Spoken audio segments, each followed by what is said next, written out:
I thank you for coming along with me on this particular video.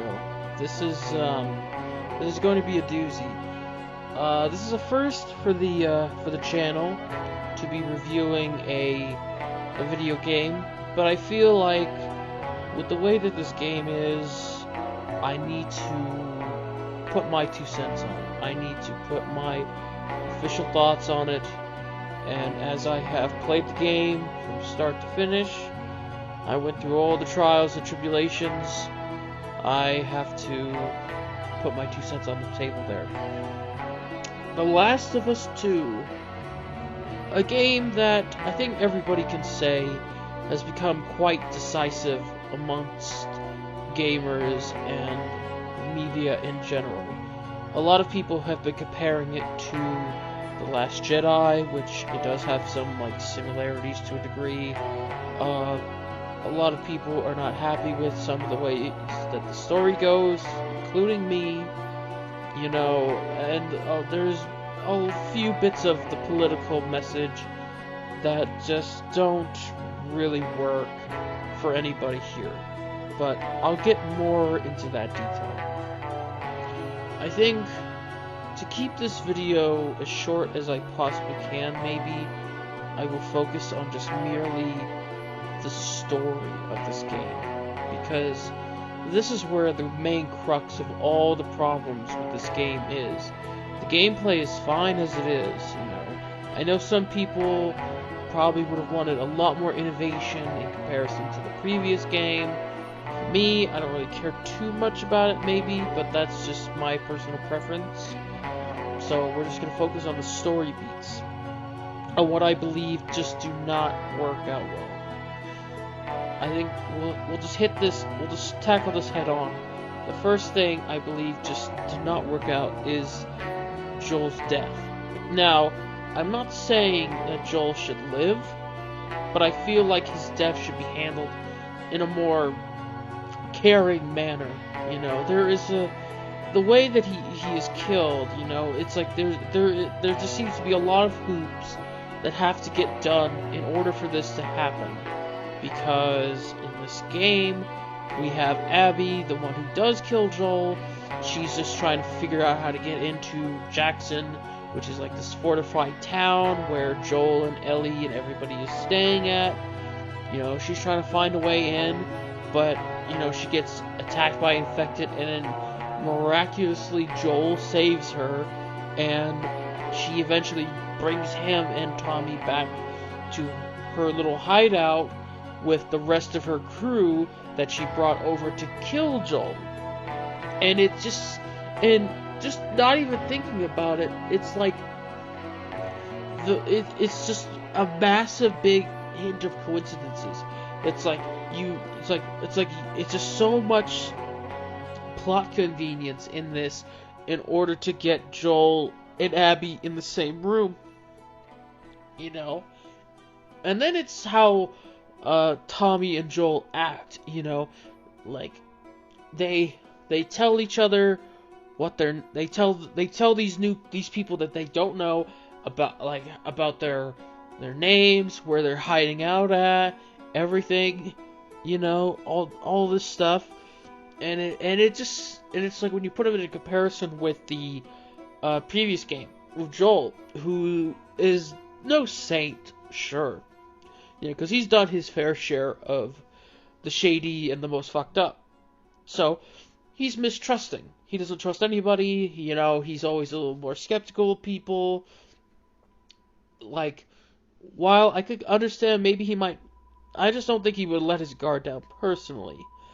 To such a degree that he would trust people. Even with, in the first game with people who were helping him, he didn't really open up all that well at first. It took a while to even get to that point for him to be more open with people to a degree. So I wouldn't think that he's just all gonna sit there and be fine with these new gaggle of people who just walk him into this room and they surround him 5 to 1, And then the way he dies in of itself, gets shot in the leg with a shotgun, You know, his leg is gone. It's blown off. Like, I honestly don't think he was going to walk again after that one. So, even if he did live, I don't think he would have walked. So, that was fucked. And then you have Abby, who I guess is supposed to be a woman. I don't know. She's very muscular. And I just feel like, I don't know how she could build up that kind of like weight when it's a post-apocalyptic world. Like, I don't know. It's just my history, my limited knowledge on like muscles and working out. You don't just get muscles like that with like a whole, just like lifting up some weights. Like, I know that there's like a particular diet you gotta do. There's certain proteins and whatnot that I just don't think you would come into heavy abundance with in a post-apocalyptic world, especially since, you know, the Abby is now currently a part of a like militia force where they give like rations and such. So it wouldn't really make a whole lot of sense as to why suddenly she's like super bulked up. So I don't know. That just doesn't make much sense to me. You know, I don't know. It's kind of weird because in the footage that is shown off at I think it was the PlayStation event, I forget what it was called, but you know, the first footage we ever saw of this game, we saw her, but she had muscle, but the thing was, it wasn't like super bulky. You know, it was kind of like a more like believable muscle for me.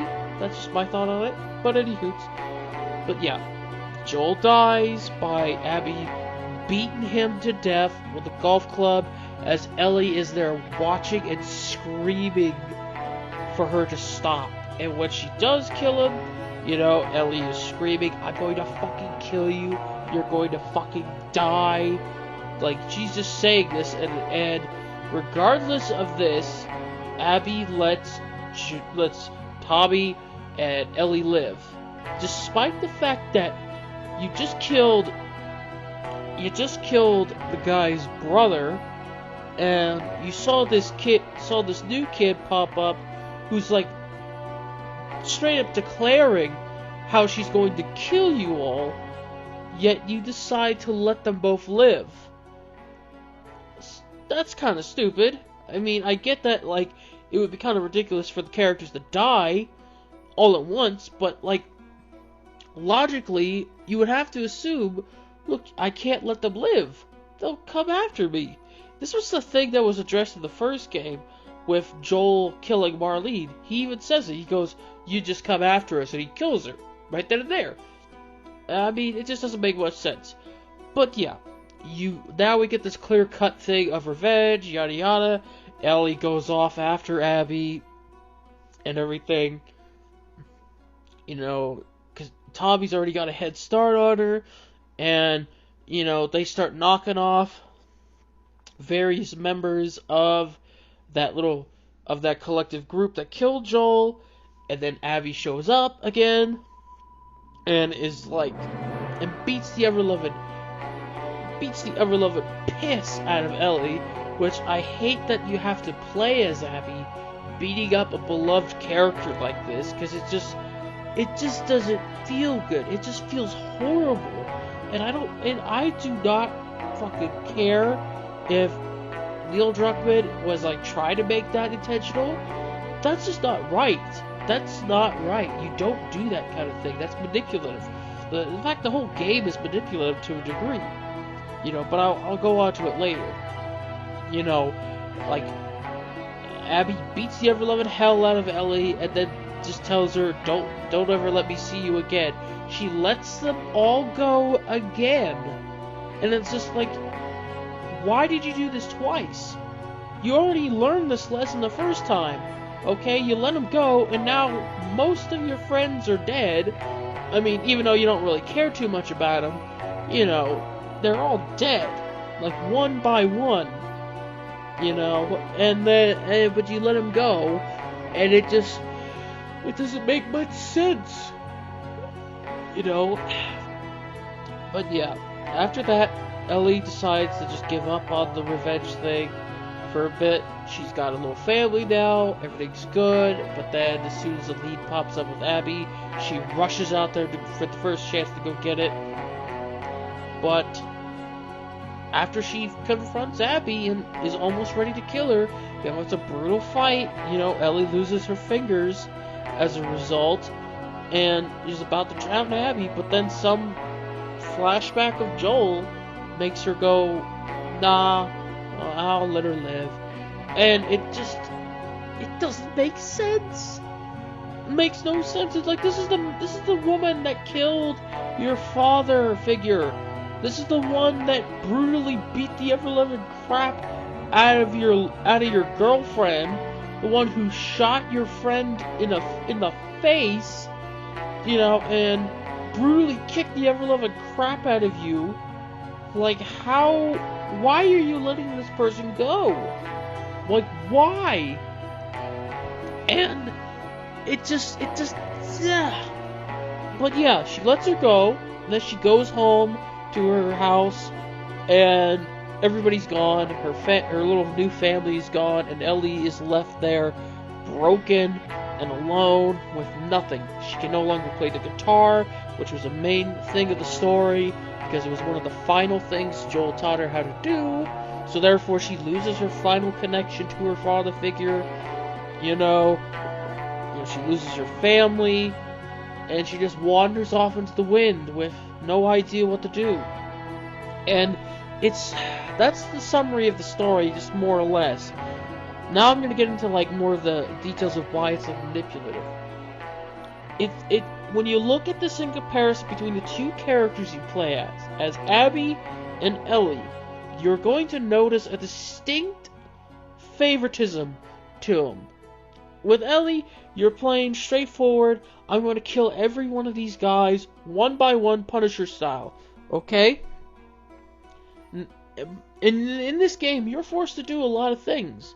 Okay? They do a lot of different things that happens. Like when you're killing enemies and NPCs, like if they discover an NPC, they'll shout out a name. It's always a different name each time. But yeah, that happens. You have to kill you have to kill dogs that are trying to kill you, because there's really no way around it. Like, I know there's probably a way to do it, but it's something that not everybody can do. Therefore, you are forced to kill the fucking dog. Sometimes in brutal fashion. And even if you just shoot the damn thing, you still have to hear the damn thing's whimpers.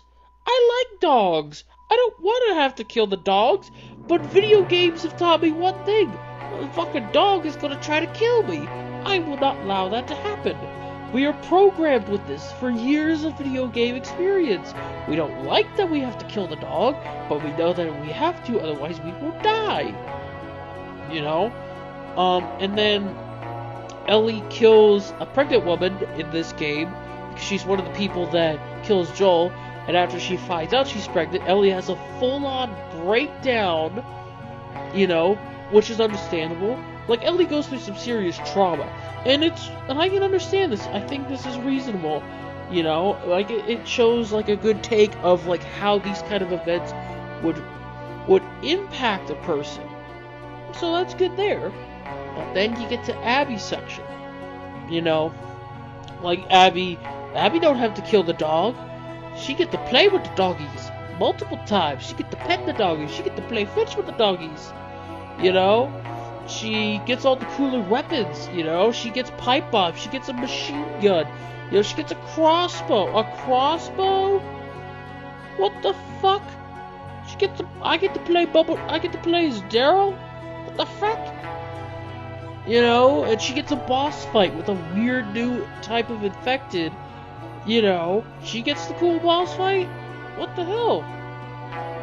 And she gets to do a heroic arc where she's saving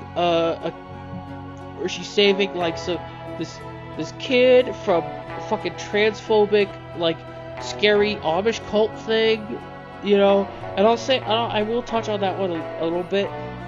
I get that people will probably do an eye roll on it, but I'll say that they handled it way better than I think anyone could think about it. They handled it pretty simple. It's not in your face. It's not intrusive. They kind of like just touch on it a little bit. It's just like, okay, yeah, this is how it is. They elaborate on it, the details, and you know what? That's pretty fine. But yeah. But with that one, that's there. But yeah, Abby gets to do heroic arcs and be a hero and all this, you know, but, like, the thing is, I can't get invested in this character. I don't like this character. I don't like any of the other characters that were involved with Joel's death, you know, because the first thing I've seen them do is they kill Joel. Therefore, anything they do afterwards will not matter. It will not mean anything, you know? Like, so, and plus, I don't know how I can sympathize with Abby when, as in the scene where you play as her fighting Ellie, and then Ellie's pregnant girlfriend shows up to try to take you off, you know, like, Abby is pounding her face into the floor and then is ready to cut her throat, and even as Ellie says, stop, she's got nothing to do with this, she's pregnant.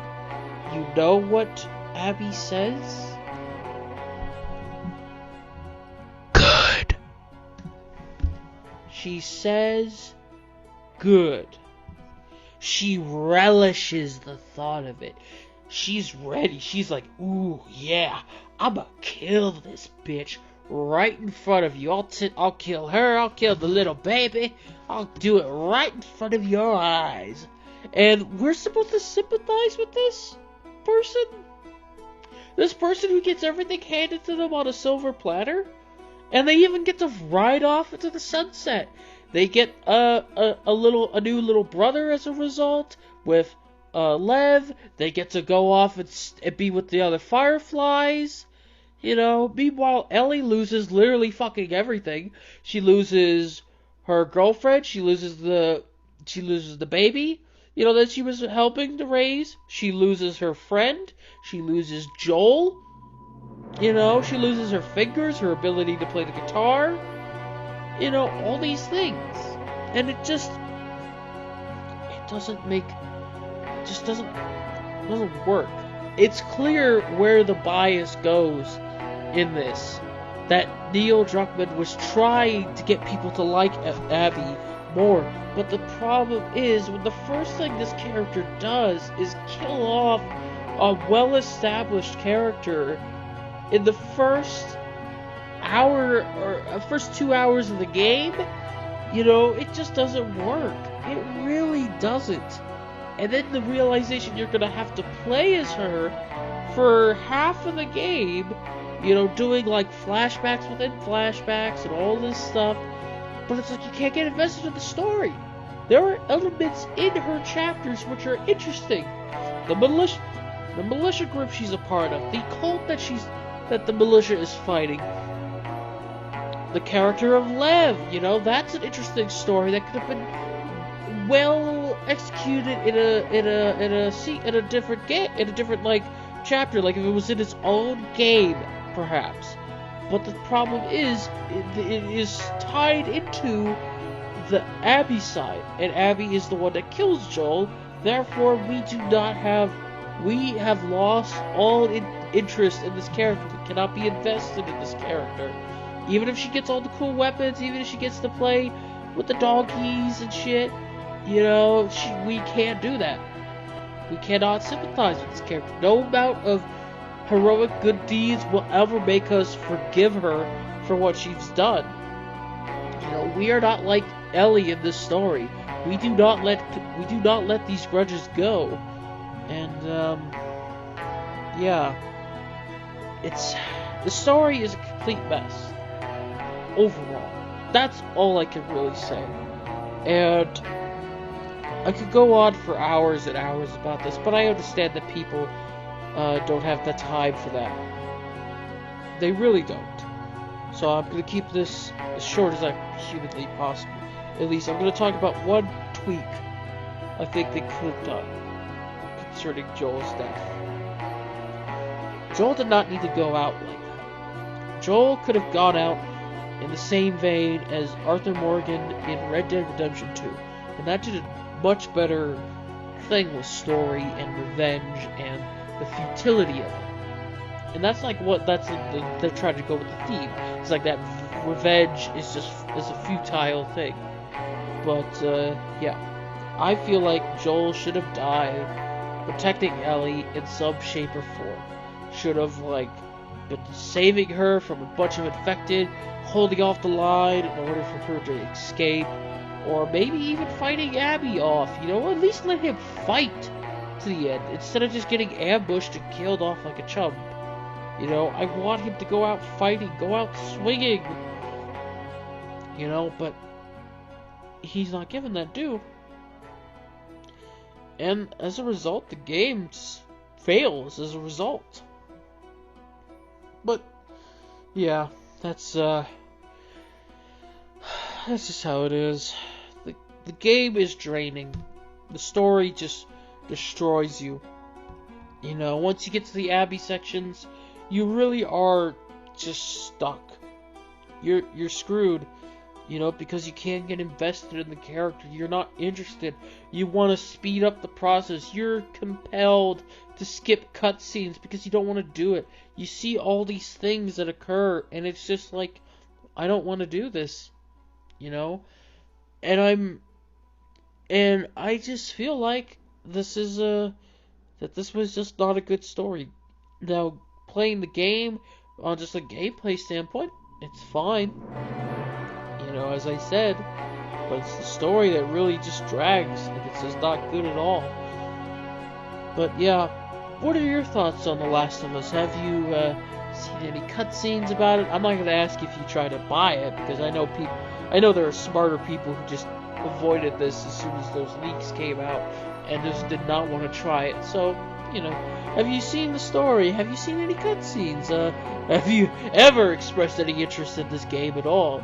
Please let me know. And if there's any other potential games I could look at, or just anything in particular to review, just leave it down in the comment section below.